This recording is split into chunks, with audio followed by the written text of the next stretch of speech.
Assalamualaikum warahmatullahi wabarakatuh. Nama saya Novita Yudia Nabila, NIM E2019-2319 dari Prodi Ekonomi Syariah, Fakultas Ekonomi dan Bisnis Islam.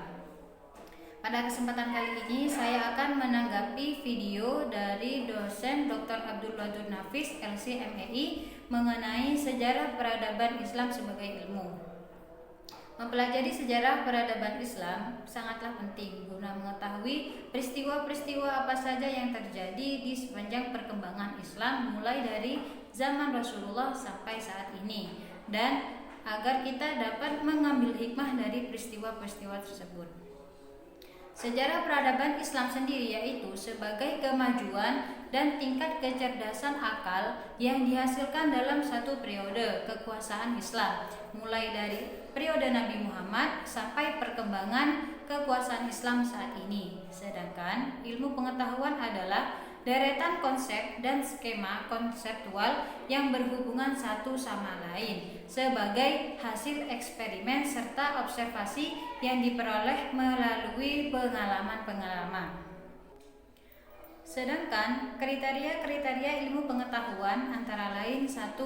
Memiliki objek yang jelas. Yang kedua, memiliki metode tertentu. Yang ketiga, disusun secara sistematis. Yang keempat, menggunakan penelitian yang rasional. Yang kelima, kebenarannya bersifat objektif. Yang keenam, memiliki tujuan.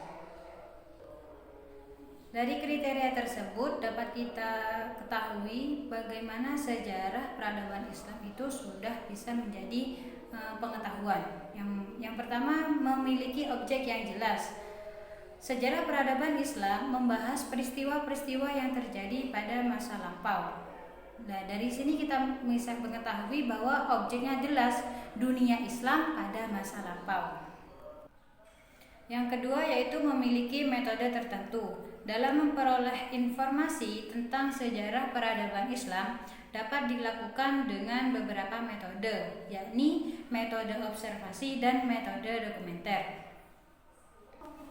Yang ketiga, yakni disusun secara sistematis. Sejarah peradaban Islam disajikan secara urut berdasarkan tahun kejadian, peristiwa yang mengawali hingga peristiwa yang mengakhiri.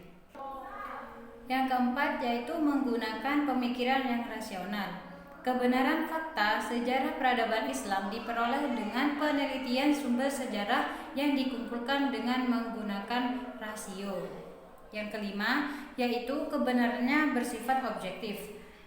Kebenaran sejarah peradaban Islam adalah objektif karena langsung disusun dari kisah sejarah yang berdasarkan fakta-fakta yang ada.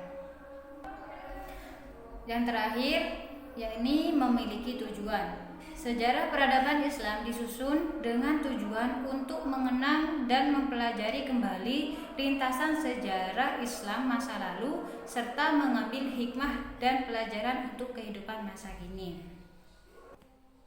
Dan terakhir yaitu kegunaan manfaat atau kegunaan mempelajari sejarah peradaban Islam, yakni ada 3: edukatif, penggunaan inspiratif, dan rekreatif. Mungkin ini saja dari saya, kurang lebihnya saya minta maaf. Wassalamualaikum warahmatullahi wabarakatuh.